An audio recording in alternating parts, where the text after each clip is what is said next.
Welcome, my friends, to the show that never ends. And as you can see, obviously Phil Foden has an injury there.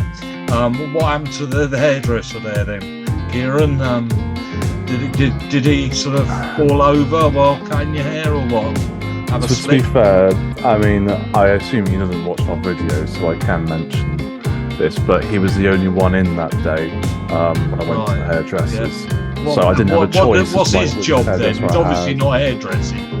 No, he normally just like sweeps up the hair normally, but he was told he had to actually cut it this time. Yes, badly. Okay. Right, we got that out of the way. Okay, everybody. Wycombe. Crap. There you go. I think I've done Wycombe. How about you? Mate, it's just so disappointing, isn't it? We build up this hope of...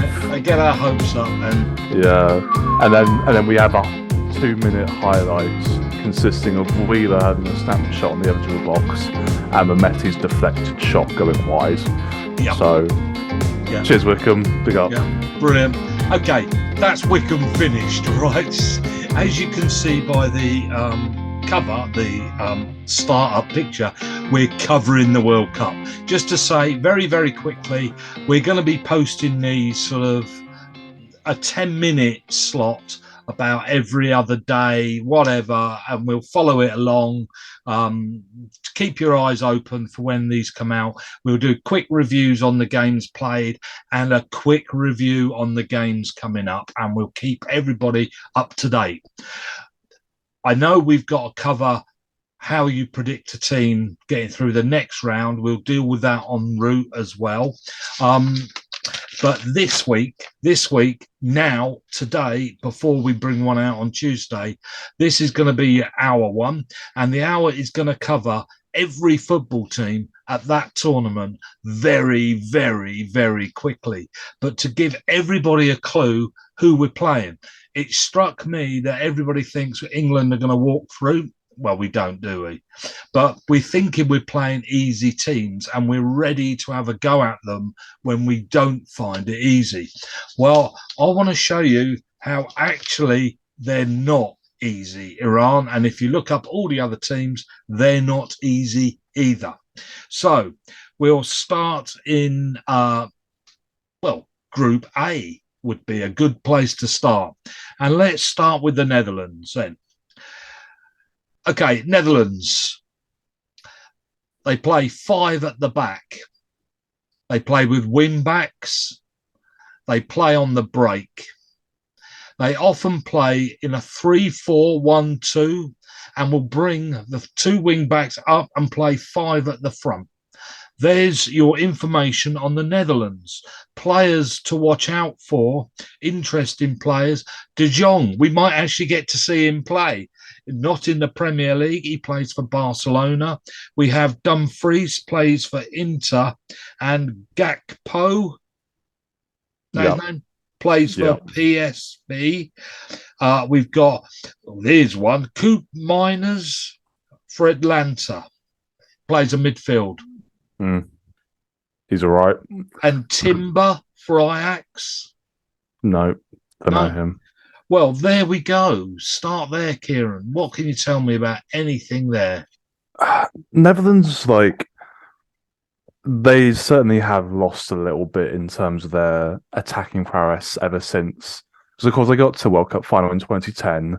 But this was peak Robin van Persie. This was peak Iron Robben, those sort of players. The attacking prowess is not the same anymore. The Gakpo you mentioned... he's like 18, 19 or so, and he scored a ridiculous number of goals this season. He's not actually 23. Oh, he's 23. Yeah, 9 caps. Younger, but he scored a ridiculous amount of goals this season in the Dutch league. Whether that actually means something going forward in the World Cup is yet to be seen. Defence is normally always quite solid for Netherlands. Ake, Van Dijk, all those at the back. Goalkeeper is okay as well. There's always a little bit of an expectation from Netherlands that they're going to go far, and they're all right, but they're not brilliant. No, so, they always look good. But I'd give them more of a chance if Depay had a bit more of a run in the Barcelona team recently and was scoring goals, but he's not been doing that. So I don't see Netherlands doing too much. May reach the quarters. Okay. Other group, Senegal. All I've got written down now is no Mane. No Mane. Yeah, and the two players have got Koulibaly, Chelsea defender, and Dié for Sheffield United, who's a forward. And so they're lacking without Mane, aren't they? Hugely. I mean, I think they still have. They certainly have some names still in their team. I can't quite think who they are right now, but like of all the African teams, they are up there. Of course, I think they won African Cup of Nations last. They had to beat Egypt. They did. That's right. They looked really good, but Mane really did dominate. But yeah, and they had to beat Egypt to get to the World Cup. So obviously, they have a team that's very capable of beating a good Egypt team with Salah and all them not in there. So yeah, it's unfair pinning it all on Mane got them there. Never do that in 11-a-side football team. No, but it'd be like everything was all about him. It'd be like Messi missing for Argentina. It's on that sort of scale. Yeah. So again, they may well make it through. But of course, they do have to play Ecuador, and Ecuador looked quite good. Ecuador did. We'll come back to that, but we'll covering Ecuador. You see how fast we're going to go through this. Ecuador, they play 4-3-3. As you saw, half the team come from Brighton. You see, we don't realise, you think Ecuador are way over there, I mean, they're down in South America, who cares, who are they? But half the team are from Brighton, for goodness sake. They are, I wrote down before the game, good at everything, not great at anything. Now, they looked pretty good at everything, I think. And then the names I've got written down, of course, I don't know who was starting and who wasn't. Caicedo, who he did play, yeah. And the other one, I can't remember, he's a Brighton player. And Hincapié from Bayer Leverkusen. Yeah, that's the one. And so I thought they looked solid, didn't they? Obviously, Qatar did not pose too much of a threat, shall we say? But I mean, as a kind of show of their bit of quality, their second goal was very, very, very good. They were solid, weren't they? They were solid. They kept the ball well. They defended fine, and looked like they had enough attacking prowess to probably cause a few issues for Netherlands and Senegal. As I say, the second goal was very good. I want to talk about their. In fact, we might as well cover that now.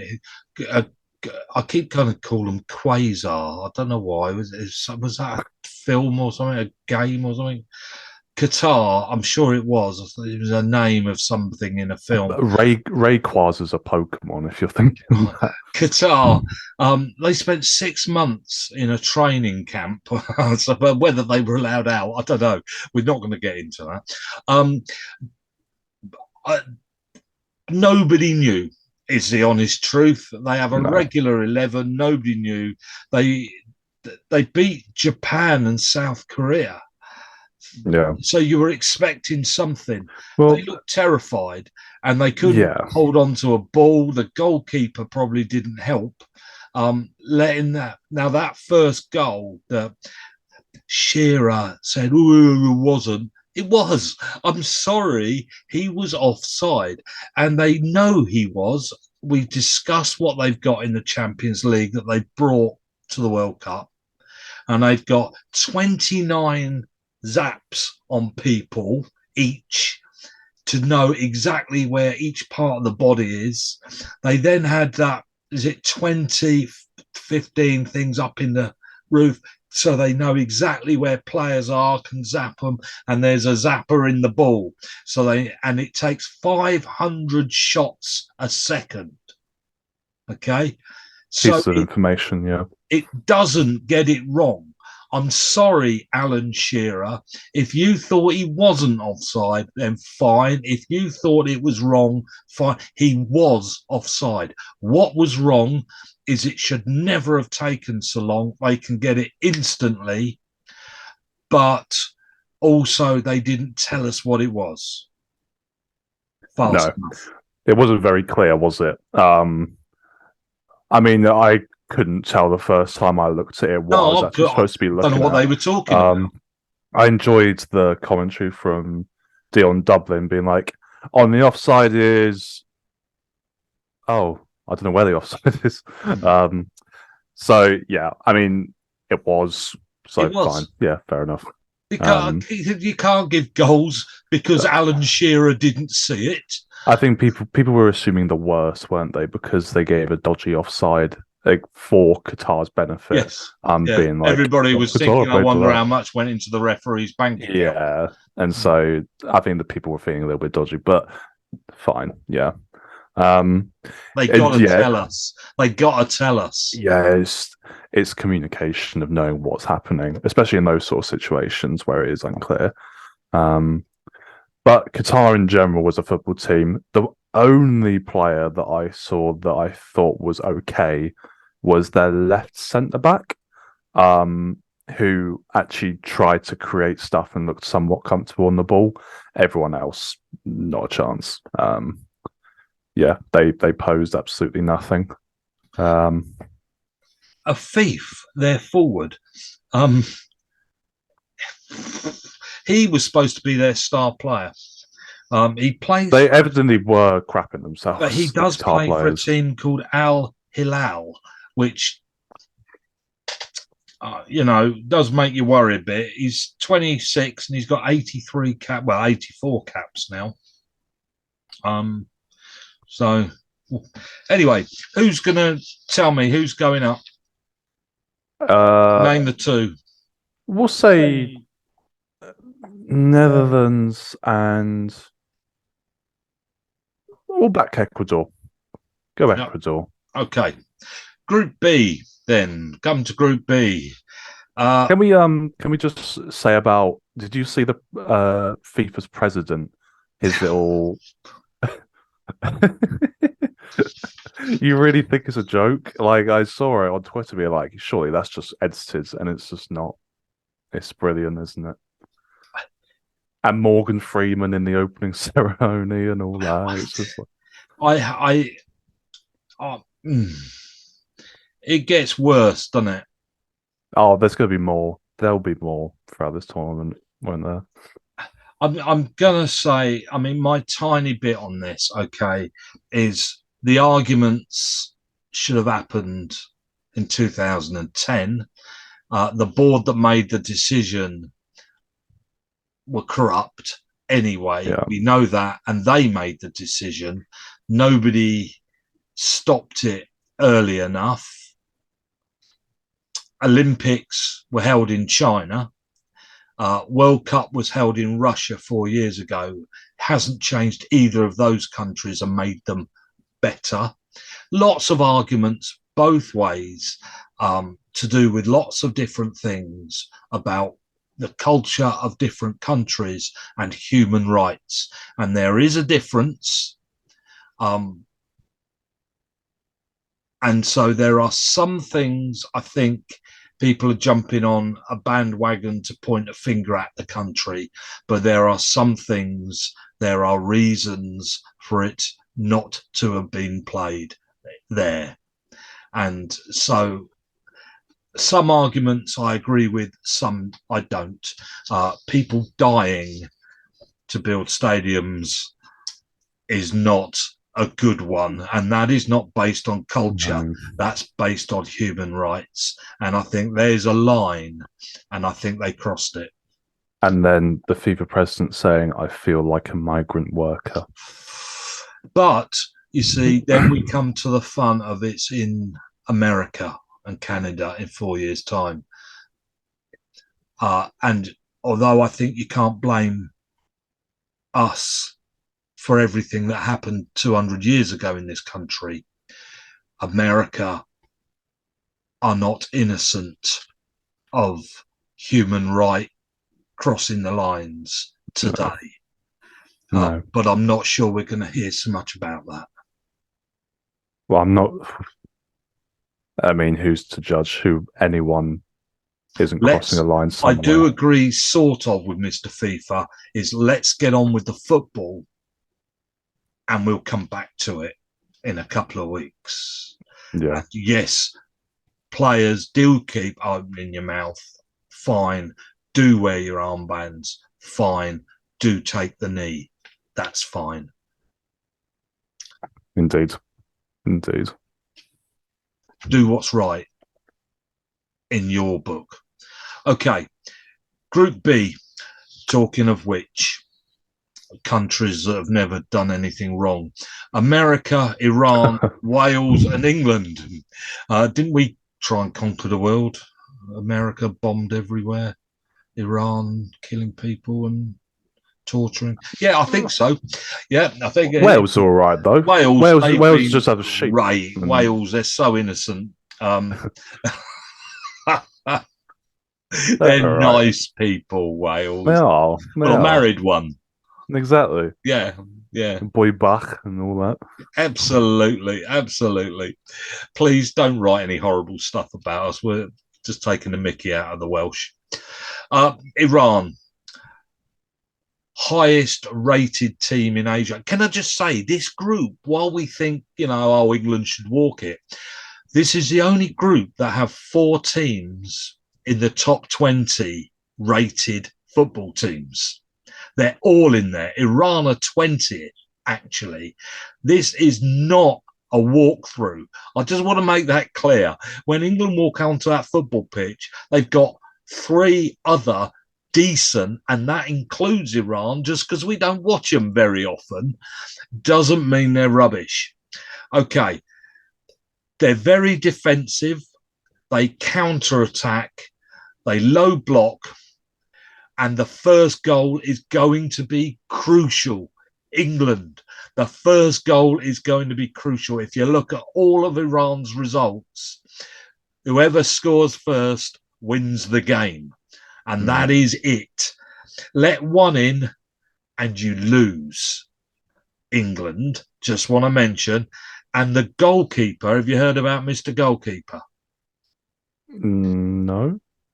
He throws the ball from his penalty area into the opposition's penalty area accurately. So he throws rather than kicks it. No. He throws accurately. He's got the longest throw of any goalkeeper recorded. So watch it, England. Kieran. Yeah, Iran are one of those teams who for some reason you're just under the assumption that they're not going to be very good, and then they actually have a lot of players who can play.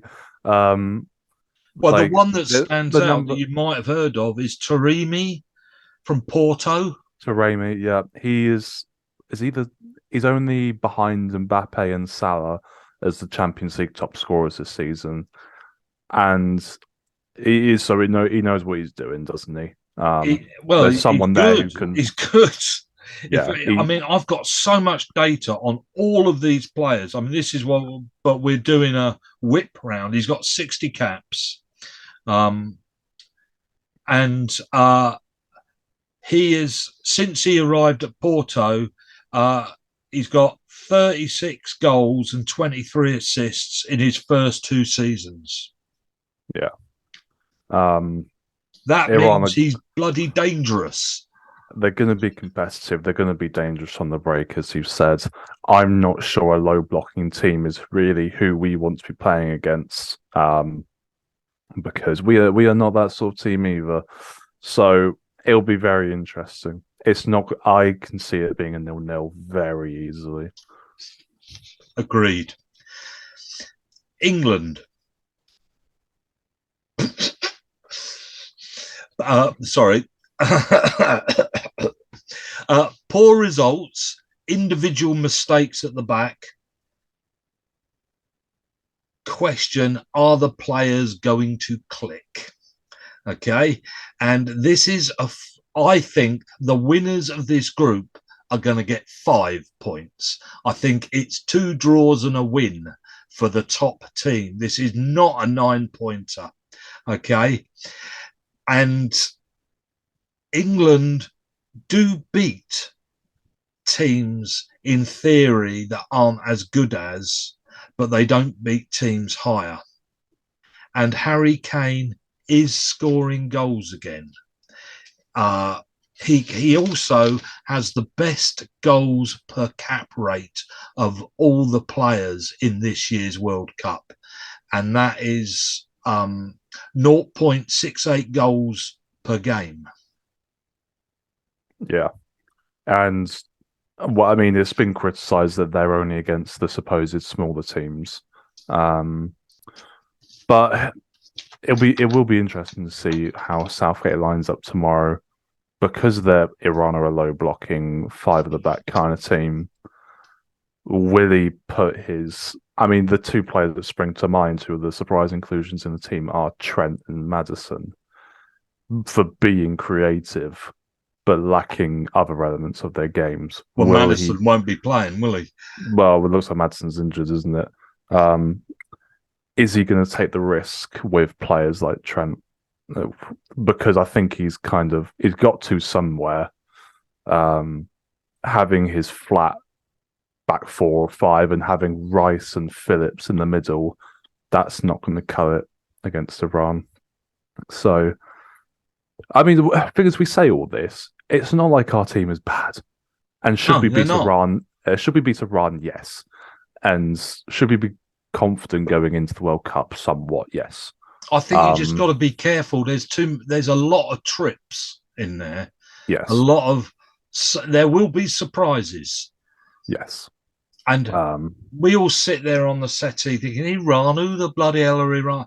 Well, this guy up front for Porto, I mean, he's dangerous on the ball. No reason he ain't going to score a goal against us. But, I mean, he's scored more than... It's only Mbappe and Salah have more. It means he scored more than Kane. It means he scored more than... I was going to say Ronaldo. He's not even in the Champions League. It's not in a crap league either. This isn't over in the Iranian league. This is in Porto. Yeah. In the Champions League against top teams. Yeah. We shall see. Wales. Dan James has started every competitive game for Wales since his debut. How about that one? Fair play to him. Yeah. They do concede a lot of late goals with no clean sheets. They're dangerous at set pieces, which is where they get a lot of their goals. And Gareth Bale, double goals and assists in the Welsh team than anybody else. Doesn't come as any shock. Shut Gareth Bale down, you shut Wales down. And the other, apart from Gareth Bale, who plays for LA, the other player that sort of around is Brennan Johnson for Nottingham Forest. There's not a lot in there, is there? No. Bale doesn't play regularly for LA even, let alone against proper competitive teams like England or Iran. Ramsey isn't obviously the same as he was before.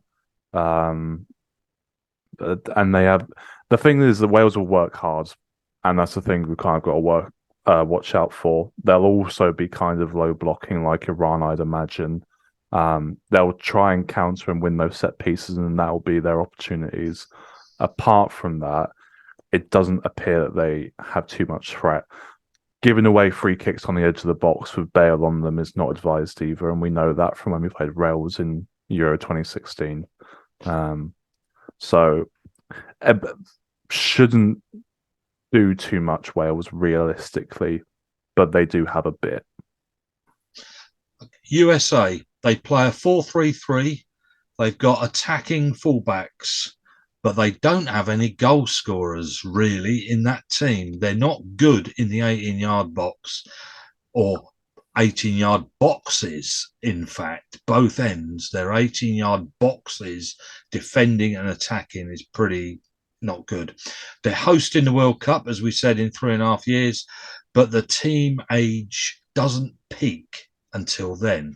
They almost look like they've built a team ready for the World Cup in their country.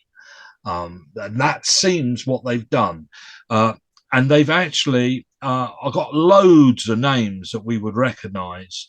So I'll just read them out badly. And well, Aronson from Leeds, you've got Dest from Milan. You've got McKennie, Weston McKennie from Juventus. Yunus Musah from Valencia. Christian Whatsit from Chelsea. Pulisic. Reina from Borussia Dortmund. I mean, not rubbish, are they? So yeah, Reina will be a big threat. He's almost like a Coutinho style player for Dortmund. He's done some big things for Dortmund as well, scored at important times. He's only 20 with 14 caps. And see, like I say, this team are going to peak in about 3.5 years' time. But they're still... They do see Pulisic as kind of their go-to and their messiah a little bit, the fans. And from what we see week in, week out, Pulisic doesn't deliver too often. It may well be a different story for his national team, though. Yeah. Defensively, that's where they struggle a bit. Okay. Group C, we got Argentina, Mexico, Poland, and Saudi Arabia. Okay, we'll start with Argentina. 35. They are, in fact, although Brazil are the favourites, Argentina are the team I think are going to win it. 35 games unbeaten. We only got 10 minutes left of this one before we put on a second. 30. Do you want to keep? Keep going. Yeah, 35 games unbeaten. They don't have loads of attacking choices, which is a bonus, because before, when they've turned up, they've had sort of 8 brilliant forwards and they keep messing around with it. Whereas this time they don't have such a big choice. So what they're picking is the same. And that's got to be a bonus this time, I think, not a negative. The defence looks good. The only thing you can say is, because of that idea of not such a big choice, stamp on somebody's ankle and you could ruin their chances. Their weakness is, if you can hold them for the first half, you might have them, because they always start really, really fast. They do it opposite to Tottenham. They go downhill in the second half. They start fast. Names on here: Alvarez from City, Fernandez from Benfica, Martinez from Inter, Messi from PSG, Palacios from the one I said before, Leavas, what's it? By Leverkusen. Yeah, something like that. So, I mean, they look good, don't they? Yeah. I mean, along with Haaland, probably Messi's the most informed player in Europe at the moment. There is a bit of an expectation that he's going to carry them. As you said, with their attacking options, no longer any Aguero or Higuain. So kind of their well-known attacking talents aren't there. But Martinez for Inter Milan scores goals for fun. He's more than a good enough replacement. Alvarez is at City, and City don't buy players for no reason. Di Maria is still knocking about, and he's still very, very good. I think the one thing that Brazil have and Argentina don't potentially is a world-class goalkeeper. Martinez for Villa is good, but does he save every single most one-on-ones in comparison to an Alisson or an Ederson?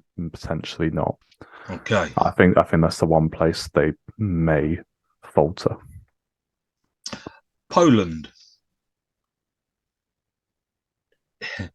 Obviously, they've got the best number 9. I could argue. Lewandowski, Barcelona. Best number 9 at the World Cup. But do you know he's never scored a World Cup goal? No. Balmy, isn't it? But looking at the back of Poland, they're in trouble. They're going to let goals in, a lot of goals in. Maybe not against Mexico and Saudi Arabia, though. That's the only thing. They are really, really slow at the back. And the other thing is most of their goals come from crosses, would you believe? So you stop the wingers, you stop Poland. They don't go up the middle. They go down the sides and they're all crosses. And that might end up being a bit boring. The only other player they got that I've got written down is their other striker who looks mighty young. I'm going to look up how old he is in a minute. Zalewski. Zalewski. Roma. Zelensky? Don't know. Zalewski. I mean, yeah, age 20, but only 7 caps. Just a minute. I mean, there are a couple of names in the Poland squad that people will know. I mean, you've got Szczesny from Juventus, Bednarek has played for Aston Villa and Southampton. Matt Cash is the fullback for Aston Villa. There are a couple of names in there. Milik plays for Juventus. So there's a few names, but as you say, the back four does not look brilliant. And there is a reason. There's a reason why they're through. They're through because of Lewandowski. There's a reason why they won't go far because they only have Lewandowski and not too much else. Mexico, they have good wingers and dribblers. They're good with the ball at their feet. But all their goals have been from falling over in the box and getting penalties. Actually, if you count how many goals they've got from penalties, from that dead ball situation of a penalty, rather than in open play, they're relying on falling over in the box. They're really lacking quality just about everywhere. You can pack their bags and they could go home straight away. Other than 2 players that you can say, and one is a midfielder and one a forward. One is Edson Alvarez from Ajax in the midfield, and then you got Raul Jimenez, Wolves. Yeah, who is a man not in form, shall we say that? Absolutely. So they're sort of in a bit of trouble there. Their goalkeeper is supposedly all right, though. Ochoa? Yeah, Club America he plays for. He's a well-known for meme on the internet. Yeah, 131 caps. At every major tournament, he is either the best or close to being the best goalkeeper there. For some reason, he just turns up at these major tournaments, so he's fine. The rest of the team, not so much, and especially because Jimenez is not in form. He's obviously their main goal threat. So we shall see what they're like. Okay, next. My sweepstake team, by the way, Mexico, along with Saudi Arabia. Oh dear. Well, you might get one of them through then, though. Saudi Arabia. Do you know what? Was their biggest quality? Was the quantity of fans that are going to be there.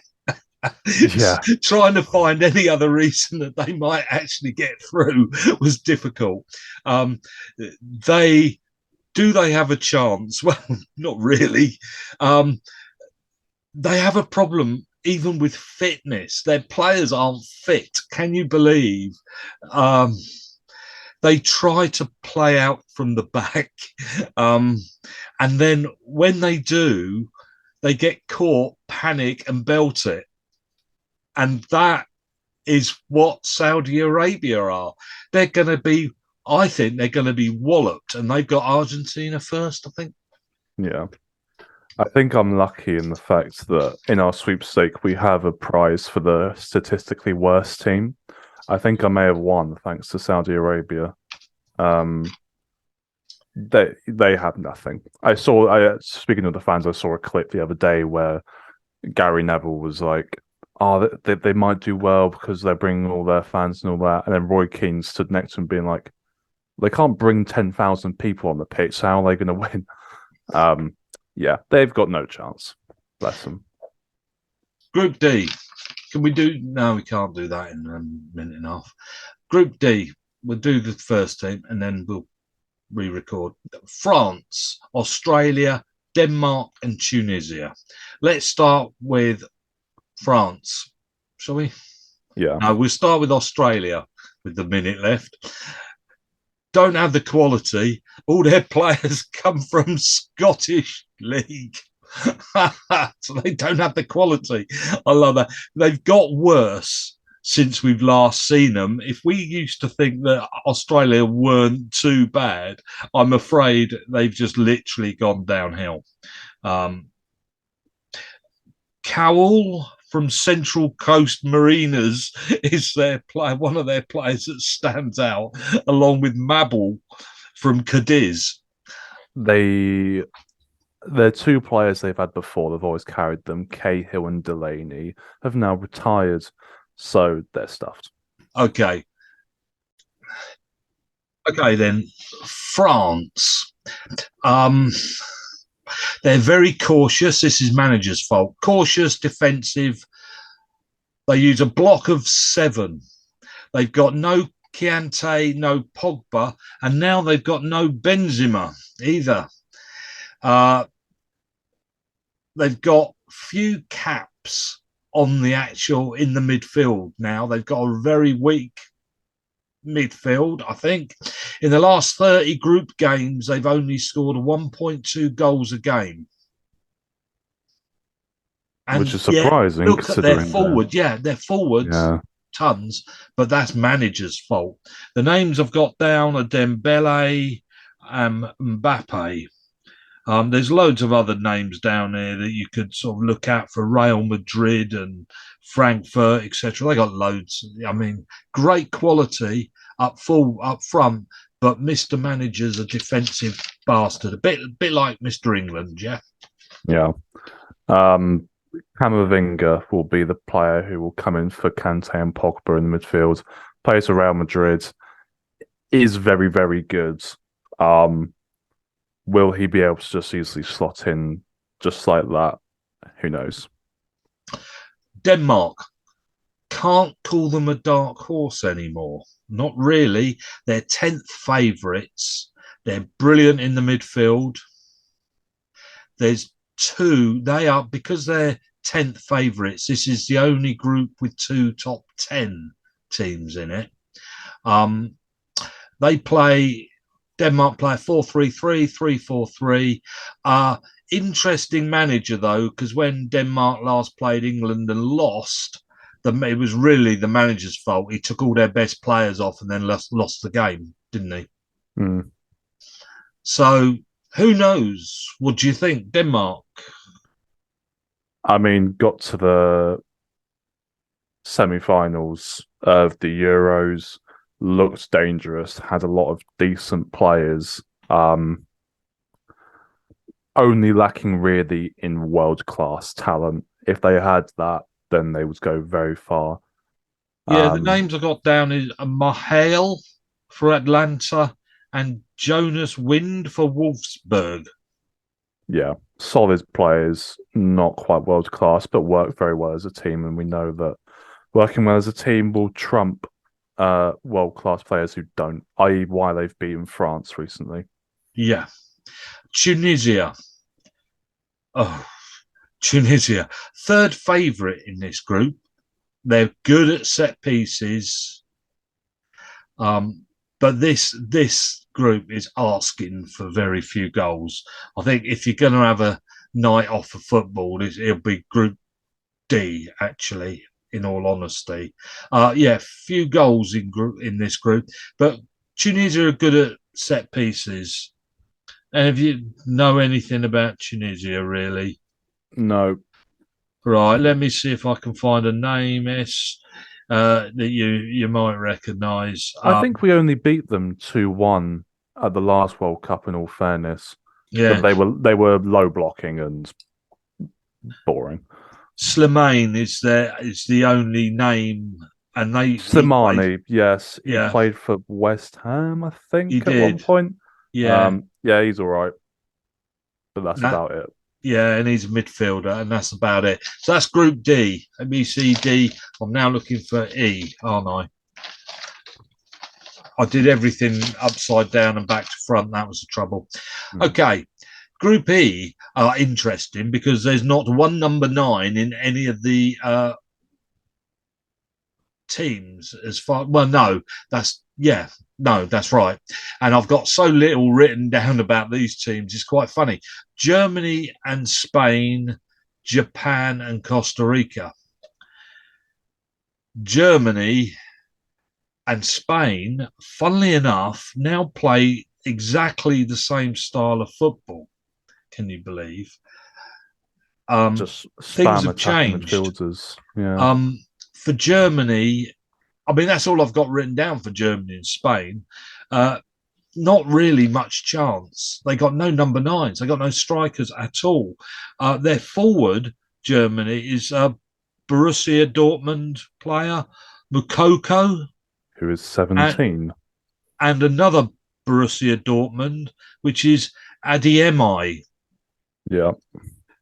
Who's 20 with 4 caps. Yeah. They have no striker. Unless you want to play Werner up front, but I don't think they will. They have Havertz, Müller, Gundogan, and then a smattering of others, but it's not the same Germany as it used to be. There'll be no Marco Reus, he's injured. Defensively, they're a bit old now, the German defenders, in all fairness. Hummels is knocking on, and then the others aren't convincing. The one hope they do have is Musiala, who's Bayern Munich, and I think he's 19 years old, but he is the best young player in the world at the moment. He is their spark of hope. Okay. And next, Spain, which again, no number 9s. The number 9s, as such, the forwards they've got are Fati, Barcelona. Fati, yeah. And Olmo for RB Leipzig. Yeah. Again, they're pretty young, though, aren't they? Yeah. And Olmo in the last tournament showed to be quite useless, shall we say. And Pino. Who's Pino? Villarreal? Don't know. Ferran Torres, they could play up front, theoretically. But they're relying on their attacking midfielders. They're relying on Pedri, Gavi. Yeah. All these young guys. Barcelona, doesn't he?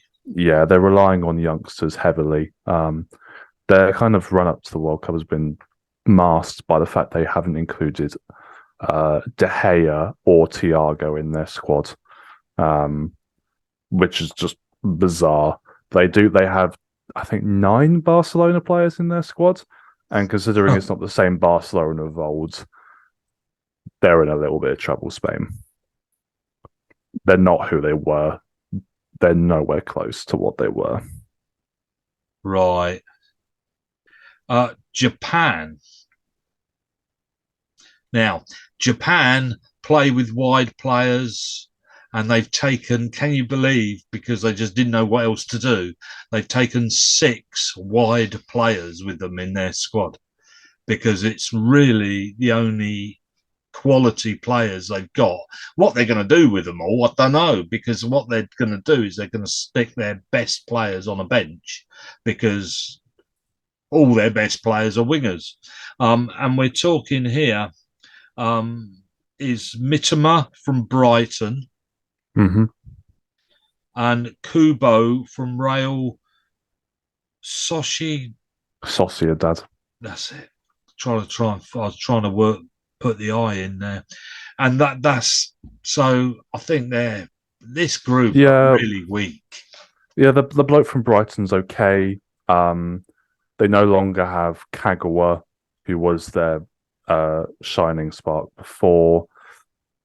They always do have solid players, though, Japan. Nothing special.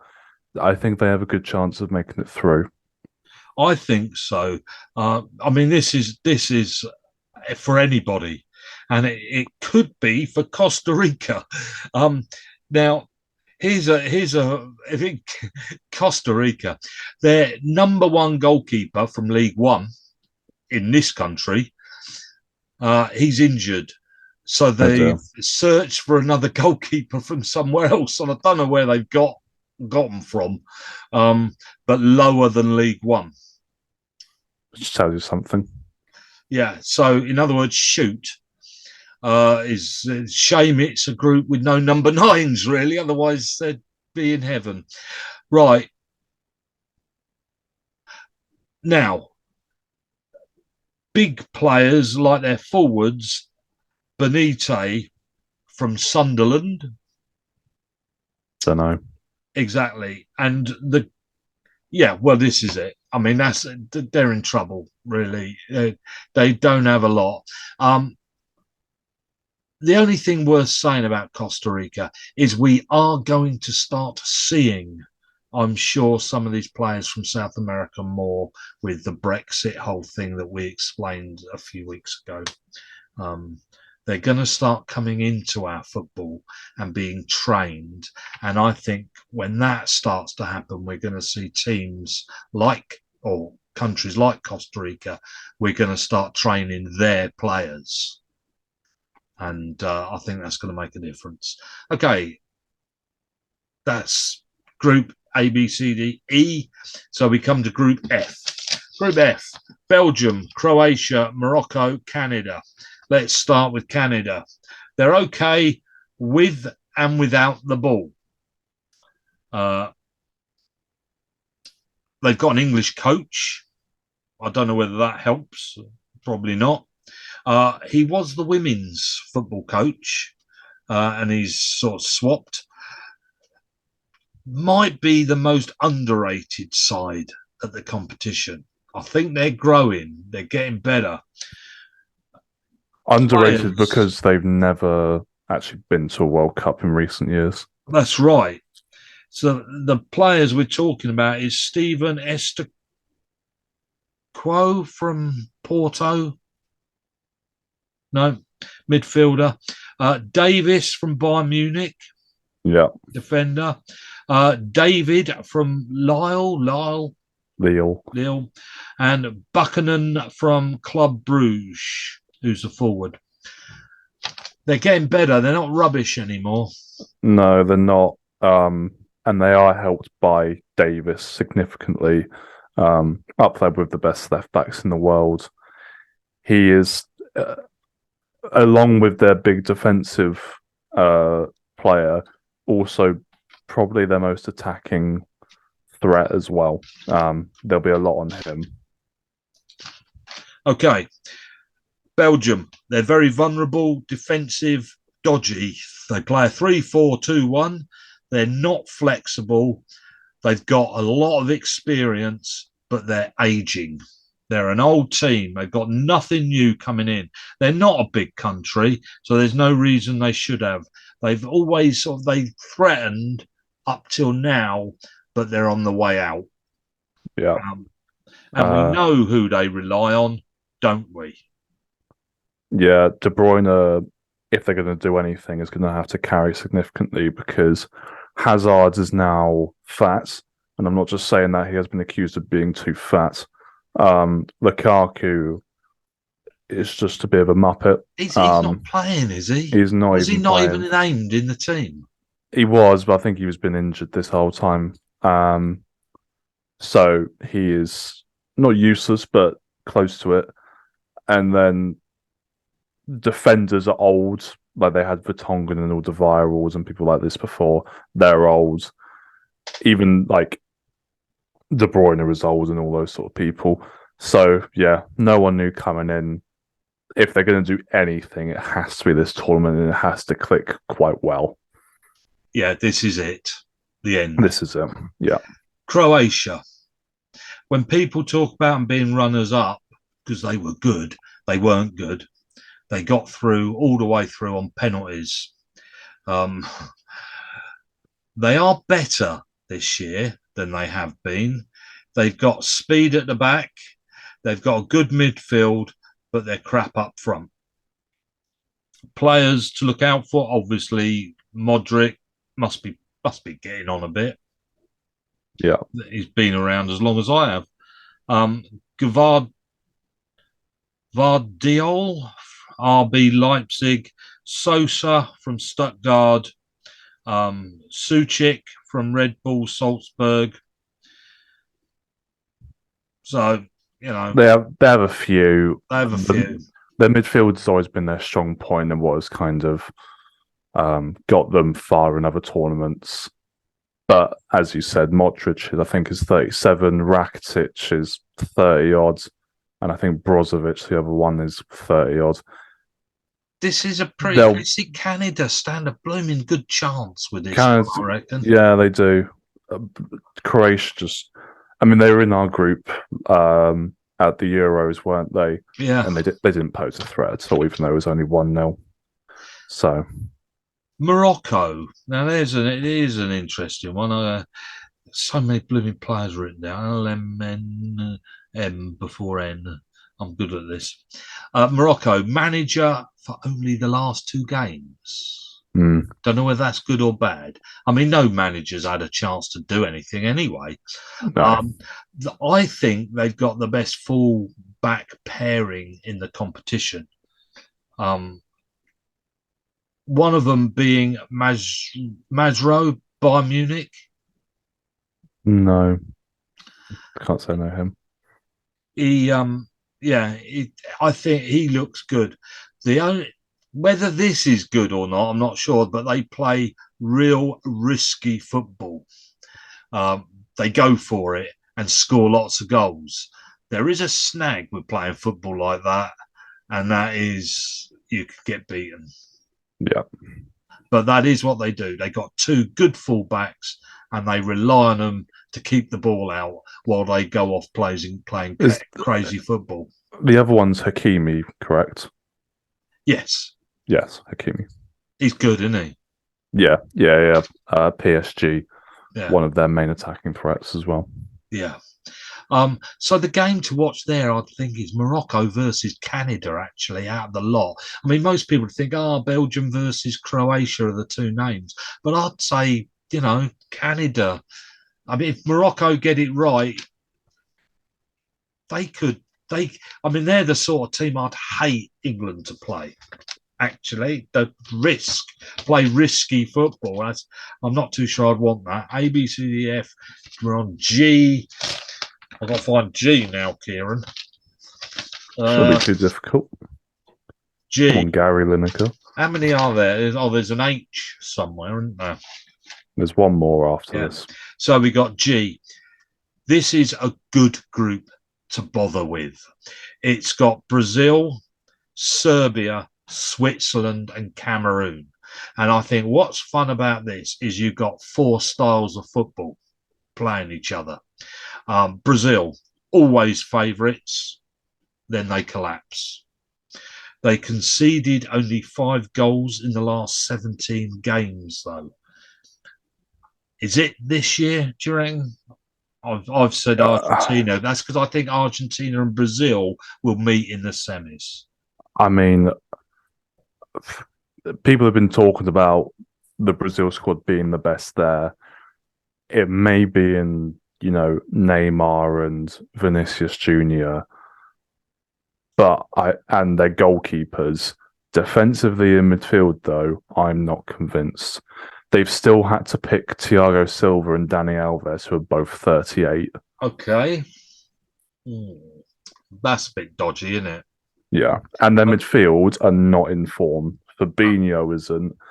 Fred isn't. Casemiro isn't for Man United. Okay. I'm not entirely convinced. Serbia versus Switzerland, when it comes to that game, could really count. Serbia let goals in, but they're good at attacking. So they're one of those sort of Moroccan teams as well. They just try to outscore the amount of goals that go in, which, I mean, makes it good to watch. But you see, that's a game where if you saw Serbia up, you think, I'm not going to watch. Oh, sorry. You think, I'm not going to watch that. But actually, they'd be fun to watch. Now, I'm not even going to try with some of these. You got Juventus players and Lazio players. Vlahovic for Juventus. Well, you've obviously got the Vlahovic, yeah. Okay. Supposedly, he was an up-and-coming striker. He was supposed to be one of the best. Not anymore. Mitrovic, though, is the obvious name. Yeah. Switzerland. I've written cool and laid back. Is that dangerous? Maybe. We of course know the Arsenal player, don't we? Xhaka. Yeah, and the other one would be Okafor for Red Bull Salzburg. Their forward. He looks pretty interesting. So there's that. Yeah, they're okay. Slightly lacking. I mean, they beat France in the last tournament, so that's not to be kind of dampened on. Shaqiri as well, Rodriguez, the left back. They've got a few. They're not rubbish, are they? They're not rubbish, no. Cameroon. Now, they looked good in Africa, and they only lost on penalties to get them into the final, I think, if I remember correctly. Or did they lose a final in... I don't know, but I liked Cameroon. I thought they looked really good. And they're a bit dodgy, dangerous. Got to watch them. They've got Onana for Inter Milan as goalkeeper, and Zambo Anguissa, Napoli, is midfielder. So, but lots of different styles in there in that group, and there's lots of goals, I think, in Group E. Coming to the last group then, Group H. Again, there's lots of different styles. We've got Iran. No. We've got Portugal, Uruguay, Ghana, and Korea. So let's start with Portugal then, and we could go right into how Ronaldo's going to ruin it. They look good, but they're cautious. Ronaldo could be a problem because is he going to pick him because he has to, or is he going to not pick him? With the same arguments with Manchester United all the way through. Who's in charge? They play a 4-3-3, but funnily enough, the last World Cups is a bit in 2002, 2014, and 2018. Portugal lost to Uruguay, Ghana, and South Korea. One of those teams each year. So isn't that funny? They're all in together. Portugal. Yeah, I've lost a few players due to injury. Jota being one of them. Ronaldo not helping the situation, I don't think. No. I mean, obviously, won Euro 2016. They're not awful, but I'm not sure they're great. They do have a few names, obviously Bruno Mendes, Fernandes, PSG, Leo, Felix, Atletico Madrid, Costa from Porto. Yeah, they got the names, but they've got a few names, but they're not brilliant names, I don't think. No. They're good, but not that good. They're a Netherlands type of team, realistically. South Korea, they play a 4-2-3-1. The manager is Portuguese. The last group he wanted to be in is the same as one as from Portugal. And guess what turned up? High possession wingers, I've written down. And we know who one of the wingers is, don't we? Mm-hmm. So that's Son. And we've also got Kim, a defender from Napoli. Don't know what to make of South Korea. I really don't. Beat Germany at the last World Cup. Yeah. So not awful. So that of the Asian teams, though, they may have the best chance. Okay. Uruguay. They finally did change their manager. It's taken them a bloody long time. LOPQR. Here we go, Uruguay. Yeah, it's taken them a very long time to change their manager. The midfield, I mean, they look good. They do lack pace. Do need players to make up the numbers, though. They got slow centre backs. Am I right with that? Yeah. No, I don't know. I've got nothing written down for Ghana. Oh, yes, I have. Right. So Uruguay got Nunes, of course. Mm-hmm. So we know they got a wild striker.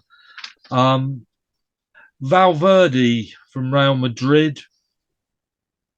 I mean, I don't know what to make of Uruguay. Again, aging South. It's a funny group, this one. Aging strikers in Suarez and Cavani.